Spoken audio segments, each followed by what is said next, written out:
Hi guys, welcome back to my channel. Myself Poonam. आज की video में हम पढ़ेंगे unit 9 high risk pregnancy midwifery के पार्ट 3 को। तो इसमें हम पढ़ेंगे कि टीनेज प्रेगनेंसी क्या होती है या फिर टीनेज गर्भावस्था क्या होती है। इसके बारे में हम जानेंगे आज की वीडियो में। तो सबसे पहले हम पढ़ेंगे introduction. If a woman conceive at the age of less than 18 years, this is called adolescent pregnancy और teenage pregnancy। तो जो लड़कियां या फिर वुमेन 18 साल की एज से पहले प्रेगनेंसी कंसीव करती हैं तो उन्हें एडोलसेंट प्रेगनेंसी या फिर टीनेज प्रेगनेंसी कहते हैं। तो ये थी टीनेज प्रेगनेंसी का इंट्रोडक्शन। नेक्स्ट अब हम पढ़ेंगे कि इसके क्या कॉज है या फिर क्या इसके कारण हैं, तो उनके बारे में हम जानेंगे। तो सबसे पहले कारण है अर्ली मैरिज, अगर जल्दी उनकी शादी हो गई है तो ये कारण है। नेक्स्ट है इग्नोरेंस, अगर उनको नॉलेज नहीं है। नेक्स्ट है रिलीजियस एबल्स, कुछ धार्मिक रीति रिवाजें रहती हैं जिनके अकॉर्डिंग क्या रहता है, शादी जल्दी करा देते थे, तो उसकी वजह से क्या प्रेगनेंसी जल्दी 18 साल की इससे पहले ही प्रेगनेंसी कंसीव कर लेते थे। नेक्स्ट कारण है लो सोशल एंड इकोनॉमिक स्टेटस, अगर उनकी आर्थिक स्थिति अच्छी नहीं है तो क्या लड़कियों की जल्दी शादी कर देते हैं।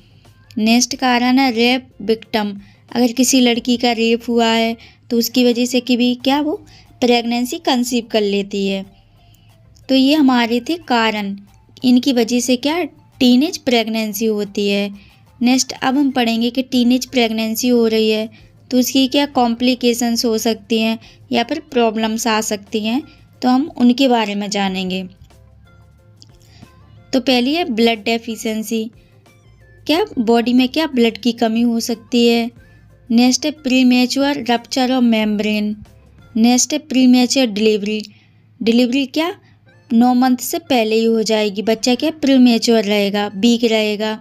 नेक्स्ट है प्लेसेंटा प्रीविया, ऐसा हो सकता है कि बच्ची से प्लेसेंटा क्या अलग हो जाए जिसकी वजह से क्या आईयूडी हो जाए, क्या बच्ची की पेट में डेथ भी हो सकती है। नेक्स्ट है अबॉर्शन, अगर जल्दी शादी हो जाएगी, जल्दी प्रेगनेंसी कंसीव कर लेंगे तो क्या अबॉर्शन होने के भी चांसेस रहते हैं।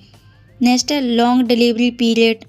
नेक्स्ट है बर्थ इंजरी, जब डिलीवरी चल रही है तो हो सकता है कि बच्चे को क्या इंजरी वगैरह हो सकती है। नेक्स्ट है narrowing of the reproductive tract, और जो रिप्रोडक्टिव ट्रैक्ट है वो कैसा सकरा हो सकता है।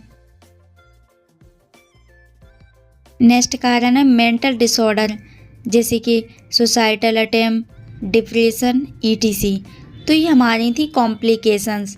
नेक्स्ट अब हम पढ़ेंगे कि इस कंडीशन में क्या क्या डायग्नोसिस एवेल्युएशन करा सकते हैं। तो सबसे पहले हम पेशेंट की हिस्ट्री लेंगे कि उनका मेंस्ट्रुएशन पीरियड कब आया, डेट से आता है, तो हम ये हिस्ट्री लेंगे। नेक्स्ट है हम उनका यूरिन टेस्ट कराएंगे। नेक्स्ट है ब्लड टेस्ट। नेक्स्ट है अल्ट्रासाउंड। नेक्स्ट हम एक्सरे और एब्डोमेन पाल्पेशन। तो ये हमारे थे कुछ डायग्नोसिस एवेल्युएशन जो हम इस कंडीशन में करा सकते हैं। नेक्स्ट अब हम पढ़ेंगे कि जब टीनेज मदर प्रेगनेंसी की कंडीशन हो रही है तो हम इसे कैसे प्रिवेंट कर सकते हैं या फिर कैसे इसे मैनेज कर सकते हैं, तो हम मैनेजमेंट के बारे में पढ़ेंगे। तो पहला है in teenage pregnancy both the mother and child are at risk.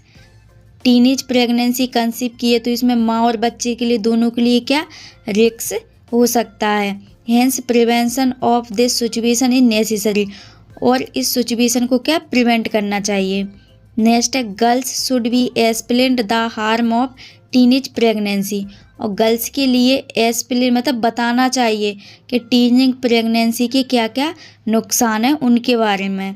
Next management है the prescribe age of marriage for girls should not be less than 18 year, और जो एज प्रिस्क्राइब की गई है कि 18 साल के बाद शादी करना है तो सेफ शुड बी पहले शादी नहीं करना है। And sex education should be provide to teenage. Next management है if a rape victim become pregnant the pregnancy should be terminate by abortion, अगर किसी लड़की का रेप हुआ है, उसने प्रेगनेंसी कंसीव की है तो उसका क्या अबॉर्शन करा देना चाहिए। नेक्स्ट मैनेजमेंट है specific communities and areas should be identified where the rate of teenage pregnancy is high and home visit should be made to explain the disadvantage of the disease to people। और जिस community या फिर area में teenage pregnancy की संख्या बहुत ज़्यादा है तो वहाँ पे क्या घर घर जाके उनको क्या इसके बारे में बताना चाहिए, हमें विज़िट करना चाहिए कि टीनेज प्रेगनेंसी के क्या क्या डिसएडवांटेज हैं उनके बारे में और क्या क्या डिसीज़ हो सकती हैं। नेक्स्ट मैनेजमेंट है, if it is necessary to complete the pregnancy then take all necessary prenatal and postnatal care. और अगर किसी ने टीनेज एज में प्रेगनेंसी कंसीव की है तो उसको क्या प्रीनेटल केयर और पोस्टनेटल केयर देनी चाहिए। नेक्स्ट मैनेजमेंट है, delivery should be done only by a skilled midwifery. और जो टीनेज एज में प्रेगनेंसी कंसीव की हैं उनकी डिलीवरी ओनली हॉस्पिटल में होनी चाहिए और जो मिडवाइफरी है उसकी स्किल मतलब उसके बारे में उसको नॉलेज अच्छी से होना चाहिए। तो ये थे इसके मैनेजमेंट। तो हमने आज की वीडियो में टीनेज मदर के बारे में पढ़ा है। अगर इसमें से आपको कोई भी पॉइंट समझ में नहीं आए तो कमेंट में लिखें, वीडियो को लाइक करें, चैनल को सब्सक्राइब करें। Thank you.